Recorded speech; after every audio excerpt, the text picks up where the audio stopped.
Hello student, this is math man. बच्चों, अभी तक हमने 3 एक्सरसाइज कंप्लीट की है एनसीईआरटी की। ठीक है।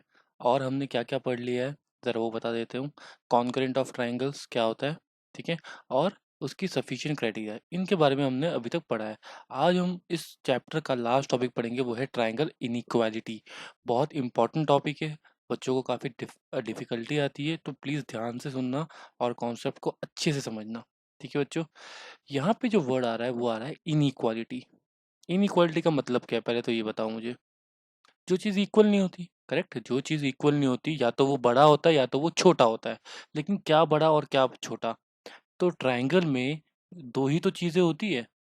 एक होता है साइड, ठीक है, और एक होता है एंगल। सही बात है। तो भाई या तो साइड छोटी साइड बड़ी, या तो एंगल छोटा एंगल बड़ा। हम इसी के बारे में बात करेंगे और इस पे बहुत अच्छे अच्छे क्वेश्चन बनते हैं, तो ध्यान देना। ठीक है बच्चों। सबसे पहली चीज आप समझो, इसमें हमको ये ध्यान देना है, जैसे मैंने एक फिगर बनाया ये। अब इस फिगर को देख के आपको इस ट्रायंगल में क्या दिख रहा है? कौन सा एंगल बड़ा है, कौन सा एंगल छोटा है, कौन सी साइड बड़ी है, कौन सी साइड छोटी है? क्या आप ये बता सकते हो? बिल्कुल बता सकते हैं ना। जैसे कि AC जो है वो AB से बड़ा है ना। शायद, आई एम नॉट श्योर, शायद BC जो है वो AC से भी बड़ा है और AB से भी बड़ा है।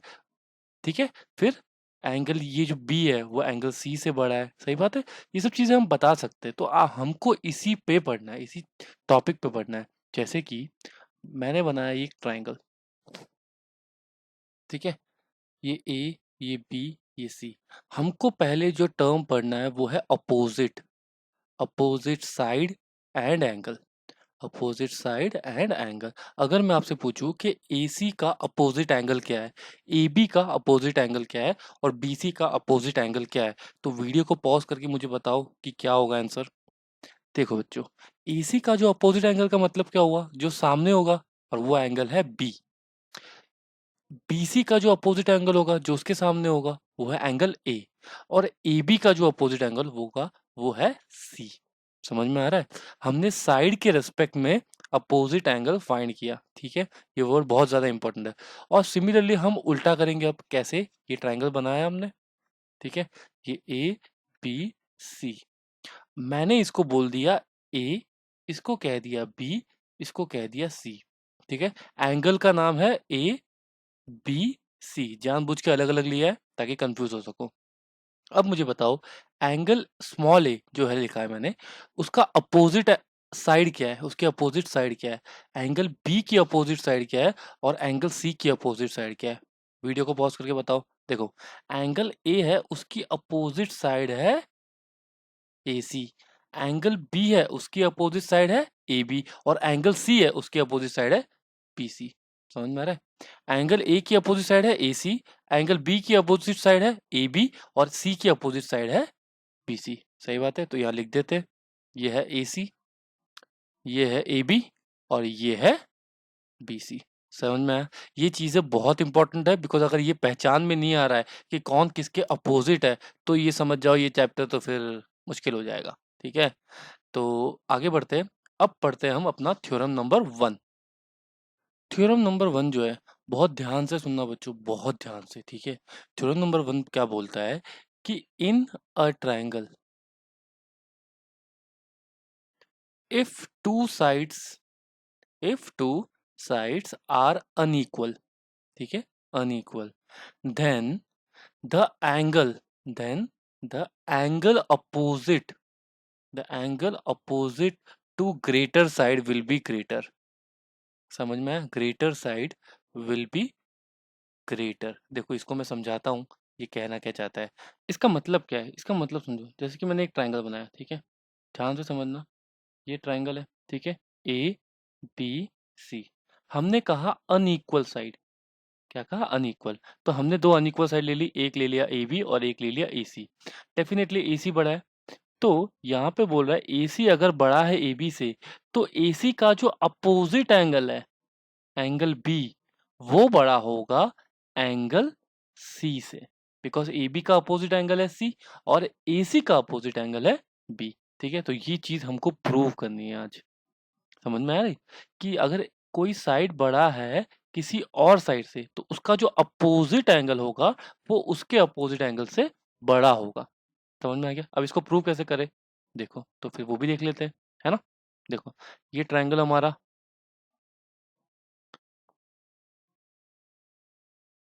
ये ए, ये बी, ये सी, ठीक है? AC बड़ा है AB से, तो मैंने क्या किया, जो AB लेंथ था उतना लिया और A को सेंटर लेके AC पे कट बनाया। क्यों? बिकॉज़ AC तो बड़ा है, तो कट कहीं छोटा ही बनेगा, मतलब है ना, अंदर ही रहेगा। अब क्या हुआ, AB इक्वल टू AP हो गया। क्यों? बिकॉज़ AB जितना लेंथ लिया था उतना ही रेडियस लेके मैंने A को सेंटर बनाया और एक कट लगाया, ठीक है? इतना रेडियस लेके, ठीक है? अब मैंने क्या किया, B को B से जोड़ दिया, ठीक है? तो अब एक चीज़ बताओ बच्चों, AB इक्वल टू अगर AP हो गया, इसका मतलब ये एंगल और ये एंगल क्या हो जाएगा, इक्वल हो जाएगा। सही बात है। इन ट्राइंगल ABP एक आइसोसेलेस बन गया जिसमें AB इक्वल टू AP है। समझ में आया?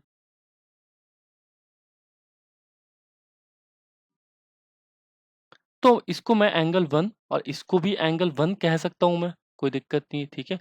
तो ये भी एंगल 1 हो गया और ये भी एंगल 1 हो गया। अब एक चीज समझो, जो ट्राइंगल BPC है, ये जो छोटा ट्राइंगल है नीचे की तरफ वाला, इसमें एंगल 1 जो है वो इस ट्राइंगल के लिए क्या है, एक्सटीरियर एंगल है। सही बात है। ये एंगल 1 एक्सटीरियर एंगल हो गया, किसका, इसका, इस एंगल का, इस एंगल का एक्सटीरियर है। और हमको पता है एक्सटीरियर एंगल क्या होता है, sum of interior opposite angle. Sum of interior opposite angle मतलब angle C plus angle PBC। सही बात है। ये चीज हमने प्रूव कर ली। अब इसका मतलब क्या हुआ कि एंगल 1 बड़ा हो गया एंगल C से।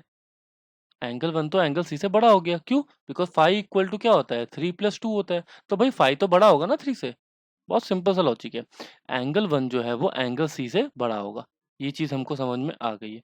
लेकिन ये जो एंगल 1 है वो तो एंगल 1 यहाँ पे भी तो है। ठीक है? मतलब ये वाला भी बड़ा होगा। ये वाला एंगल भी इससे तो बड़ा होगा। सही बात है। अब एक चीज़ समझो, ये जो पूरा एंगल है B, ये पूरा एंगल B, ये पूरा एंगल कैसे बना? एंगल 1 प्लस एंगल PBC से, ये वाला और ये वाला, इन दोनों के सम से बना है। इसका मतलब अगेन जो एंगल B होगा वो एंगल 1 से बड़ा हो गया। सही बात है। एंगल B जो है वो इन दोनों का सम है, तो एंगल B एंगल 1 से बड़ा हो गया। सही बात है। अच्छा, एंगल B एंगल 1 से बड़ा है और एंगल 1 एंगल C से बड़ा है। अगर एंगल 1 एंगल C से बड़ा है तो एंगल B तो एंगल 1 से ही बड़ा है। इसका मतलब इक्वेशन 1 और इक्वेशन 2 से मैं कह सकता हूं एंगल B जो होगा वो एंगल C से बड़ा होगा। बस यही हमको प्रूव करना था कि अगर AC बड़ा है तो एंगल B बड़ा होगा, AB छोटा है तो एंगल C उसके कंपैरिजन में छोटा होगा। समझ में आया बच्चों? एक छोटा सा एग्जांपल करते हैं। जैसे कि मैंने एक ट्रायंगल ले लिया, ठीक है? इसको नाम दे दिया 3, ये हो गया 4 और ये हो गया 5। अब एक चीज़ समझो, अगर मैं AC और AB को लूँ, तो बड़ा कौन है? AC बड़ा है। सही बात है। अगर AC बड़ा है तो AC का अपोज़िट एंगल कौन-सा है? Angle B। तो एंगल B बड़ा होगा किसके? AB के अपोज़िट एंगल से। एंगल C से बड़ा होगा। समझ में आया? अगर मैं AB और BC लूँ, तो बड़ा कौन है? BC बड़ा है। ठीक है? अगर BC बड़ा है, तो BC का अपोज़िट एंगल कौन है? Angle A। ठीक है? वो बड़ा होगा। और AB का अपोज़िट एंगल कौन है? Angle C। तो वो छोटा होगा, बिकॉज़ छोटा है ना ये, तो एंगल C भी छोटा होगा। समझ में आया? अगर मैं AC और BC दोनों को कंपेयर करूँ, तो AC 4 है और BC 5 है। तो अगेन बड़ा कौन है? BC है। BC का अपोज़िट एंगल कौन है? BC का अपोज़िट एंगल A है। तो एंगल A बड़ा होगा। किससे? AC के अपोज़िट एंगल से, और AC का अपोज़िट एंगल है एंगल P। तो आई होप थोड़ा बहुत आइडिया लग रहा होगा एंगल्स का, है ना? अब हम पढ़ेंगे थ्योरम नंबर 2, जो कि है कॉन्वर्स। इस थ्योरम का कॉन्वर्स मतलब हमने जो अभी पढ़ा था बच्चों, वो ये पढ़ा था कि अगर एक ट्रायंगल में कोई साइड बड़ी है किसी और साइड से, तो उसका अपोजिट एंगल बड़ा होगा। अब हम ये पढ़ेंगे कि अगर किसी ट्रायंगल में कोई एंगल बड़ा है, किसी और एंगल से, तो उसका अपोजिट साइड बड़ा होगा। इसमें क्या था, साइड बड़ा है तो अपोजिट एंगल बड़ा होगा, इसमें अगर एंगल बड़ा है तो अपोजिट साइड बड़ी होगी। तो थ्योरम नंबर 2 जो है वो है, in a triangle if two angles are unequal, if two angles are unequal, then then the side opposite to greater angle, greater angle will be greater, will be greater। इसमें क्या बोला है कि the side opposite to greater angle will be greater, will be greater, ठीक है, ये greater होगा। ठीक है, अब इसको प्रूव करते हैं, है ना। इसको समझते हैं पहले तो, कि देखो बच्चों, ये ट्राइंगल है, सही बात है, ये हमारा ए है, ये हमारा बी है, ये हमारा सी है। ठीक है, हमने बोला कि एंगल बी और एंगल सी लिया, हमने बोला कि एंगल बी अगर बड़ा है एंगल सी से, तो एंगल बी का जो अपोजिट साइड है वो कौन है, ए सी है। ठीक है, और एंगल सी का अपोजिट साइड कौन है, ए बी है। तो ए बी, तो ए सी बड़ा होगा, बिकॉज एंगल बी बड़ा है। ठीक है, और एंगल बी का जो अपोजिट साइड है वो ए सी है। समझ में आया। अब इस चीज को प्रूव कैसे करेंगे, इसको प्रूव करने का जो तरीका है बच्चों, वो है कॉन्ट्राडिक्शन से। कॉन्ट्राडिक्शन मतलब हम तीन केस एज्यूम करेंगे।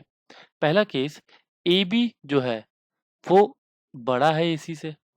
दूसरा केस, ए बी जो है वो इक्वल है एसी से। और तीसरा केस, ए बी जो है वो छोटा है एसी से। ठीक है, अगर दो केस, कोई भी दो केस रिजेक्ट हो जाते हैं तो ऑटोमेटिकली तीसरा प्रूव हो जाएगा, बिकॉज अगर दो साइड है तो तीन पॉसिबिलिटी होगी, या तो वो बड़ा होगा, या तो वो छोटा होगा, या तो वो इक्वल होगा। सही बात है। हमारे पास चीजें गिवन क्या है, कि angle B is greater than angle C, ये चीज फिक्स है, इसको आप चेंज नहीं कर सकते, ये चीज हमारी फिक्स है। सही बात है।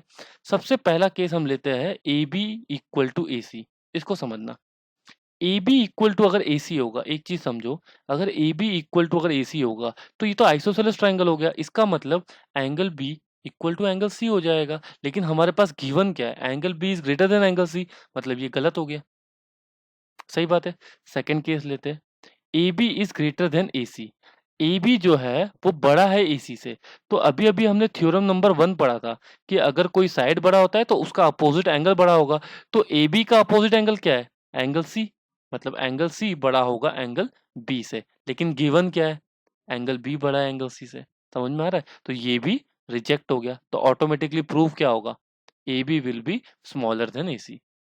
समझ में, ए सी जो है वो क्या है, अपोजिट एंगल है भाई। ठीक है, तो A C is greater than A B, यहाँ पे भी क्या प्रूव हुआ, A C is greater than A B. समझ में आया बच्चों। इस पे भी एक छोटा सा एग्जांपल ले लेते हैं कि एक ट्राइंगल है। ठीक है, ये है ए, ये है बी, और ये है सी। ठीक है, मैंने ले लिया, मैंने ये 60 डिग्री ले लिया, ये 70 ले लिया, और इसको 50 डिग्री ले लिया। ठीक है, अब एक चीज समझो, 60 डिग्री जो है, ठीक है, वो डेफिनेटली 50 डिग्री से बड़ा है, और 60 डिग्री क्या है, एंगल बी। तो एंगल बी बड़ा हो गया एंगल सी से। एंगल बी का अपोजिट साइड ए सी होगा, तो ए सी बड़ा हो जाएगा एंगल सी के अपोजिट साइड ए बी से। सिंपल है ना, इसमें कुछ है ही नहीं। 70 बड़ा है 60 से। ठीक है, तो 70 बड़ा है तो 70 का अपोजिट साइड क्या है, देखो बी सी है बस। तो बी सी बड़ा हो जाएगा 60 के अपोजिट साइड ए सी से। सिंपल। ठीक है बच्चे, इसके बेसिस पे न्यूमेरिकल पढ़ेंगे। जो हमने दो थ्योरम पढ़े हैं, थ्योरम नंबर 1 और थ्योरम नंबर 2, इसके बेसिस पे हम न्यूमेरिकल करेंगे। ठीक है, वो भी एनसीईआरटी के। Question number 1 of NCERT, show that in a right angle triangle the hypotenuse is the longest side. ठीक है, बहुत सिंपल क्वेश्चन। देखो, ये राइट एंगल ट्राइंगल है ए पे। ठीक है, और हमने पीसी जो है वो हमारा हाइपोटेनियस है। ठीक है, ये हमने परपेंडिकुलर ले लिया, इसको बेस ले लिया, कोई दिक्कत नहीं है। हमको प्रूव करना है हाइपोटेनियस जो है वो बड़ा होगा। ठीक है, अब एक चीज समझो कि एंगल ए जो है वो तो 90 है, एंगल ए जो है वो तो 90 है। अच्छा, अगर एंगल ए 90 है तो तीनों एंगल का सम क्या होता है, एंगल ए, एंगल बी और एंगल सी का सम क्या होगा, 180। इसका मतलब angle B plus angle C भी क्या होगा, 90। और 90 इक्वल टू क्या है, एंगल ए। इसका मतलब angle B plus angle C equal to angle A होगा। अब इसका मतलब ये होता है, कि एंगल ए एंगल बी से भी बड़ा होगा और एंगल ए एंगल सी से भी बड़ा होगा। एंगल ए एंगल बी से भी बड़ा होगा और एंगल ए एंगल सी से ही बड़ा होगा। तो अगर आप देखो, अगर आप एंगल बी को एंगल ए से कंपेयर करोगे तो एंगल ए का अपोजिट साइड हाइपोटेनियस आ रहा है और एंगल बी का अपोजिट साइड ये बी एसी आ रहा है जो कि बेस है। तो एंगल ए बड़ा है, इसका मतलब हाइपोटेनियस बड़ा होगा। अभी अभी हमने थ्योरम पढ़ा है कि जो एंगल बड़ा उसका अपोजिट साइड बड़ा। ठीक है, सिमिलरली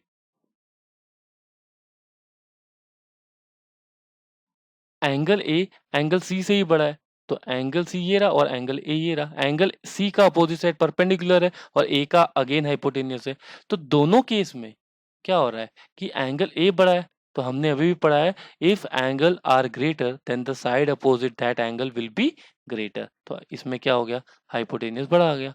क्वेश्चन नंबर 2 देखते हैं। ठीक है, क्वेश्चन नंबर 2, क्वेश्चन नंबर 2 बोला हुआ है in figure 7.48 A B and A C, ठीक है, of triangle A B C D extended to point P and Q. ये पी और ये क्यू।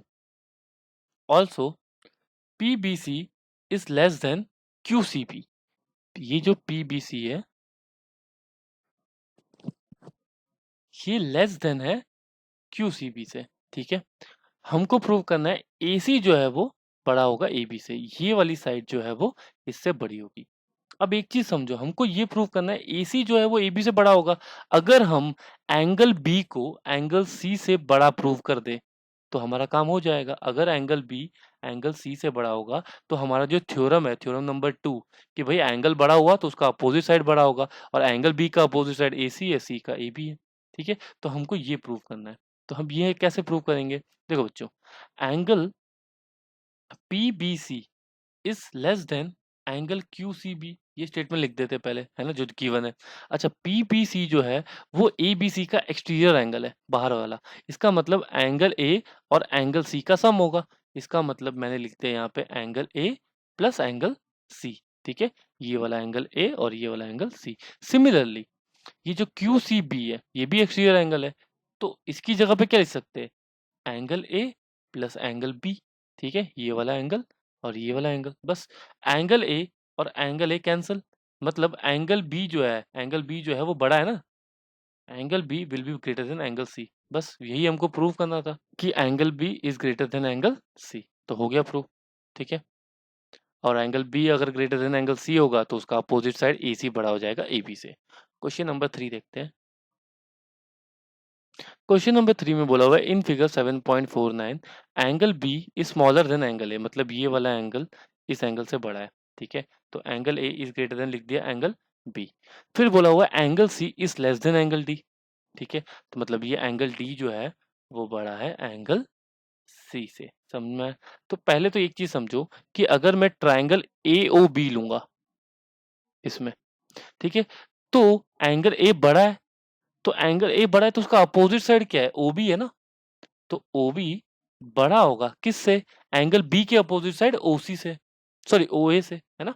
यहाँ पे AOB है, इसमें एंगल A का अपोजिट साइड OB है और B का अपोजिट साइड OA है, लिख दिया पहला स्टेटमेंट ये। सेकंड, यहाँ पे बोला हुआ है एंगल D बड़ा है एंगल C से, तो एंगल D और ये एंगल C, तो एंगल D का अपोजिट साइड क्या है, OC, तो OC बड़ा होगा एंगल C के अपोजिट साइड OD से, तो OD से। बस अब क्या करो, ऐड कर दो, क्यों, बिकॉज सेम साइन है, यहाँ पे भी ग्रेटर का साइन है, यहाँ पे भी ग्रेटर का साइन है, तो हम ऐड कर सकते हैं। तो OB plus OC, OB plus OC will be greater then OA plus OD। ठीक है, ये D है, तो OB प्लस OC क्या होगा, OB प्लस OC हो जाएगा BC, बस। और OA प्लस OD क्या होगा, OA प्लस OD हो जाएगा AD, तो AD is smaller then BC, prove करना था, ये लो प्रूव हो गया। ठीक है, क्वेश्चन नंबर 4। क्वेश्चन नंबर 4 जो है बहुत अच्छा क्वेश्चन है बच्चों, ठीक है, ध्यान से समझना। देखो क्या बोला है, A B and C D are the smallest and largest, तो ए बी जो है वो सबसे छोटा है और सी डी जो है वो लार्जेस्ट है, longest side of quadrilateral A B C D. A B C D में 4 साइड है, A B B C D और ए डी, इसमें ए बी सबसे छोटा है और सी डी जो है वो सबसे बड़ा है। हमको प्रूव करना है angle A is greater than angle C and angle B is greater than angle D. ठीक है, मैं एक करके दिखाता हूँ, सेकंड वाला खुद ट्राई करना वीडियो पॉज करके, फिर मैं बताऊंगा। देखो मैंने क्या किया, क्वेश्चन को बेटर वे में समझने में मैंने इसको 1 लिख दिया, ठीक है, इसको 2 लिख दिया, ठीक है, इसको 3 लिख दिया और इसको 4 लिख दिया, ठीक है। अब समझना, ट्राइंगल अगर ए बी सी लूंगा तो ए बी जो है वो सबसे छोटा है, भाई ए बी जो है वो सबसे छोटा है ना, ए बी सी में ए बी जो है वो छोटा होगा, किससे, बी सी से तो होगा ही, ठीक है। हमको ए सी के बारे में नहीं पता, लेकिन बी सी से तो वो छोटा होगा, तो मैंने वही लिखा। अच्छा, ए बी का अपोजिट एंगल क्या है, ए बी का अपोजिट एंगल है 3, तो ये हो गया एंगल 3, ठीक है। अच्छा, और बी सी का अपोजिट एंगल क्या है, एंगल 1, ये हो गया एंगल 1, ठीक है। इसको लिख दिया इक्वेशन नंबर 1, ठीक है। सेकंड चीज, हमने क्या लिया, ट्राइंगल ले लिया ए डी सी। अब ए डी सी में जो सी डी है वो सबसे बड़ा है, सी डी जो है वो कम से कम एडी से तो बड़ा ही है ना, ठीक है। अच्छा, सी डी का अपोजिट एंगल क्या है, सी डी का अपोजिट एंगल क्या है, 2 है, तो एंगल 2 बड़ा होगा। और ए डी का अपोजिट एंगल क्या है, 4 है, तो एंगल 4 बड़ा होगा, सही बात है। अच्छा, ये है एंगल 2 ग्रेटर देन एंगल 4, ठीक है। और यहाँ पे एक और स्टेटमेंट है हमारे पास कि angle 1 is greater than angle 3। क्या हम ऐड कर सकते हैं इक्वेशन 2 और इक्वेशन 1 को, तो एंगल 1 और एंगल 2 यहाँ पे हो जाएगा, एंगल 1 और एंगल 2 ग्रेटर देन हो जाएगा एंगल 3 प्लस एंगल 4। अब यहाँ पे देखो 1 और 2 क्या आ रहा है, सम एंगल ए आ रहा है, तो ये हो जाएगा एंगल ए ग्रेटर देन, और 3 और 4 का सम क्या आ रहा है, एंगल सी, ये लो। तो एंगल ए जो होगा वो एंगल सी से बड़ा होगा, ये लो प्रूव हो गया, ठीक है। नेक्स्ट वाला पार्ट खुद से ट्राई करो।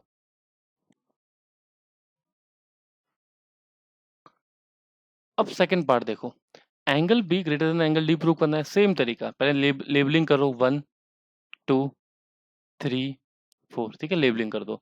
अब अगर मैं ट्राइंगल ए डी बी को देखूंगा, ए डी बी को, तो डेफिनेटली ए बी जो है वो स्मॉलेस्ट है, तो A B is smaller than A D होगा। और ए बी का अपोजिट एंगल क्या है, ये एंगल 4 है, ठीक है। और ए बी का अपोजिट एंगल है एंगल 1, तो angle 1 will be smaller than A D का अपोजिट एंगल है एंगल 4, सही बात है। सिमिलरली अगर मैं ट्राइंगल बी डी सी लूंगा, तो इसमें जो सी डी है वो लार्जेस्ट है, तो बी सी से तो बड़ा ही होगा, तो B C is smaller than D C. और डी सी का अपोजिट एंगल क्या है, एंगल 3, और बी सी का अपोजिट एंगल है 2, ठीक है, तो एंगल 2 ये, बस अब ऐड कर दो, तो ये हो जाएगा 3 प्लस 4, ठीक है, ये हो जाएगा angle 1 plus angle 2 will be less than angle 3 plus angle 4। अच्छा, एंगल 3 प्लस एंगल 4 क्या है, एंगल बी, तो ये हो जाएगा एंगल बी। और एंगल 1 प्लस एंगल 2 क्या है, एंगल डी, ये लो। तो angle B is greater than angle D, angle B is greater than angle D, prove हो गया, ठीक है। क्वेश्चन नंबर 5 देखते हैं। क्वेश्चन नंबर 5 देखो बच्चों, in figure 7.51 P R is greater then P Q, P R is greater then P Q, ये बड़ा है, तो पी आर अगर बड़ा है तो एंगल क्यू, जो चीज आपको पता है वो लिख लो, एंगल क्यू एंगल आर से बड़ी होगी। अगर मैं पी क्यू आर की बात करूंगा तो एंगल क्यू एंगल आर से बड़ा होगा, ये तो हमने लिख लिया, ठीक है। P S bisect angle Q P R, P S जो है वो बाइसेक्ट कर रहा है, मतलब ये एंगल और ये एंगल आपस में क्या हो जाएगा, इक्वल, तो इनको नाम 1 1 दे देते हैं, कोई दिक्कत नहीं, ठीक है। हमको प्रूव करना है एंगल पी एस आर, ये वाला एंगल जो है वो पी एस क्यू से बड़ा होगा, इस वाले एंगल से, ठीक है। देखो बच्चों एक चीज समझो, जो एंगल पी एस आर है, ठीक है, वो एक्सटीरियर एंगल है किसके लिए, पी एस क्यू के लिए, ठीक है। इसका मतलब ये हुआ कि जो पी एस क्यू होगा वो एंगल 1 और एंगल 2 का, एंगल क्यू का सम होगा, एंगल 1 प्लस एंगल क्यू का सम हुआ। हमको इतना समझ में आ गया, ठीक है। और अगर मैं इस एंगल की बात करूंगा, ये वाले एंगल की, ठीक है, तो एंगल पी एस क्यू जो है वो हो जाएगा angle 1 plus angle R, angle 1 plus angle R, समझ में आया, ठीक है। ये दो चीज आपको अभी तक समझ में आई। अच्छा, हमने क्या प्रूव किया था कि एंगल क्यू बड़ा है एंगल आर से, हमने प्रूव किया था एंगल 2 बड़ा है एंगल आर से, तो मैंने क्या किया, एंगल क्यू बड़ा लिखा एंगल आर से, ठीक है, इसमें तो कोई प्रॉब्लम नहीं होगी। अब एक चीज समझो, मैंने क्या किया, एंगल 1 ऐड कर दिया दोनों तरफ, ठीक है, एंगल 1 ऐड कर दिया। अच्छा देखो, एंगल 1 प्लस एंगल आर क्या है, एंगल पी एस क्यू है, सही बात है। और एंगल 1 और एंगल Q क्या है? एंगल PSR है। बस लो हो गया प्रूफ, यही प्रूव करना था। Question number 6, show that all line segment drawn from a given point not on it the perpendicular line segment is the shortest one। मतलब बोल रहा है कि अगर एक पॉइंट है और एक लाइन सेगमेंट है, इस पे जो भी लाइन सेगमेंट ड्रॉ होगी तो जो शॉर्टेस्ट होगा वो क्या होगा? परपेंडिकुलर होगा। अब बस सिंपल है ये तो। मैंने एक परपेंडिकुलर लाइन ड्रॉ कर दी इस तरीके से, ठीक है, ऐसे। इसको नाम दे दिया O, इसको नाम दे दिया P, इसको नाम दे दिया Q। अब एक चीज समझो कि ये ट्राइंगल जो है, इसमें एंगल P जो है वो तो 90 है, एंगल P 90 है। इसका मतलब ये वाला एंगल और ये वाला एंगल, एंगल Q और एंगल POQ, इनका सम कितना होगा? ये ऑलरेडी 90 है, तो बचा कितना? इनका सम कितना हो जाएगा? 90 हो जाएगा। तो हमने लिख दिया 90। करेक्ट। अब एक चीज समझो कि एंगल Q जो है वो 90 से छोटा होगा, और 90 एंगल जो है वो तो एंगल P है। इसका मतलब एंगल Q जो है वो स्मॉलर देन हो जाएगा एंगल P। सही बात है। तो अगर एंगल Q जो है वो छोटा होगा एंगल P से, इसका मतलब इसकी अपोजिट साइड OP जो होगा वो ऑलवेज स्मॉलर देन होगा इसके अपोजिट साइड OQ से। अब आप एक चीज समझो, आप अगर कितनी भी लाइन ड्रॉ करोगे, ये लाइन, ये लाइन या ये लाइन, ये वाला जो P है वो ऑलवेज बड़ा होगा। तो बड़ा होगा तो उसकी अपोजिट साइड ऑलवेज बड़ी होगी, और ये एंगल ऑलवेज P से छोटा होगा। इसका मतलब इसकी opposite side OP always smallest होगी। बस प्रूव हो गया। अब बच्चों सिर्फ एक टॉपिक रह गया है, वो है सम और डिफरेंस ऑफ साइड वाला कॉन्सेप्ट, ठीक है। तो उसको मैं नेक्स्ट वीडियो लेक्चर में खत्म करूंगा। उस पे न्यूमेरिकल्स जो है वो एनसीईआरटी में नहीं दिए हुए, लेकिन हम फिर भी न्यूमेरिकल्स की प्रैक्टिस करेंगे, ठीक है बच्चों। आई होप आपको वीडियो लेक्चर पसंद आया होगा। पसंद आया तो सब्सक्राइब करना। Thank you.